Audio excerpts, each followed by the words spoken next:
Hi hello ನಮಸ್ಕಾರ ಸ್ನೇಹಿತರೆ. ಅಮ್ಮು ಮದುವೆ ನಡೀತದ. ಅಮ್ಮು ಮದುವೆಯಲ್ಲಿ ಭಾರಿ ತಿರುವುಗಳು ಕೂಡ ಸಂಭವಿಸ್ತದೆ. ಇದರ ಜೊತೆಗೆ ಗಿರ್ಜಾ ಅವರು ಮನೆ ಮುಂದೆ ನಡೀತಿರೋ ಶಾಸ್ತ್ರವನ್ನು ಕಣ್ತುಂಬ್ಕೋಬೇಕು ಅಂತ ಹೇಳಿ ಸೊಸೆ ಜೊತೆ ಬಂದು ನಿಂತಿದ್ದಾರೆ. ಆದರೆ ಅಣ್ಣಂದಿರಿದ್ದಾರಲ್ವ, ನಿಜವಾಗ್ಲೂ ಕೂಡ ಗಿರ್ಜಾ ಅವರ ಮನಸ್ಸಿಗೆ ನೋವು ಮಾಡಬೇಕು ಅಂತಲೇ ಮಾತನಾಡೋಕ್ಕೆ ಮುಂದಾಗ್ತಿದ್ದಾರೆ.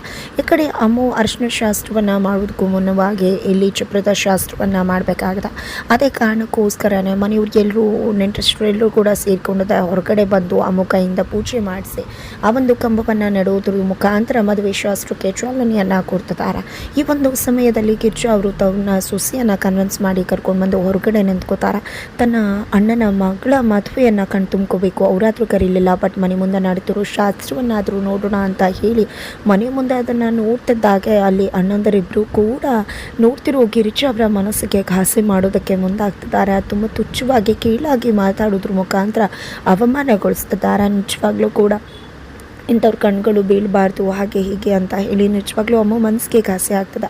ಅಷ್ಟರ ಮಟ್ಟಿಗೆ ಇಲ್ಲಿ ಸೂರ್ಯಕಾಂತ್ ಅವರು ಹಾಗೆ ಅವರ ತಮ್ಮ ಇಬ್ಬರು ಕೂಡ ಸೇರಿಕೊಂಡಿದ್ದ ಗಿರ್ಜಾ ಅವ್ರಿಗೆ ಅವಮಾನ ಮಾಡ್ತಿದ್ದಾರೆ. ನಂದಕುಮಾರ್ ಅವ್ರಿಗೂ ಕೂಡ ಅವಮಾನ ಮಾಡ್ತಿದ್ದಾರೆ. ಈ ಒಂದು ಸಮಯದಲ್ಲಿ ನಂದಕುಮಾರ್ ಅವರು ಕೂಡ ಅಲ್ಲಿ ಪ್ರೆಸೆಂಟ್ ಇದ್ದಾರೆ. ನಿಜವಾಗ್ಲೂ ಗಿರ್ಜಾ ಅವ್ರಿಗೆ ಆಗ್ತಿರ್ತಕ್ಕಂಥ ನೋವು ಹೇಳೋಕ್ಕಾಗೋದಿಲ್ಲ, ಅಷ್ಟರ ಮಟ್ಟಿಗೆ ನೋವಾಗ್ತದೆ. ಕೊನೆಗೂ ಇಲ್ಲಿ ಮದುವೆ ಶಾಸ್ತ್ರ ನಡೀತಿರೋದ್ರಿಂದ ಈ ಕಡೆ ವಲ್ಲಭ ಕೂಡ ಗಾಡಿ ನಿಲ್ಲಿಸಿದೆ, ನಮ್ಗೆ ತೊಂದರೆ ಆಗ್ತಿದೆ, ನನ್ನ ಗಾಡಿ ಕೂತಿದ್ದಾರೆ ಹಾಗೆ ಹೇಗೆ ಅಂತ ಒಂದಷ್ಟು ಜಗಳಗಳು ಕೂಡ ನಡೆಯುತ್ತೆ.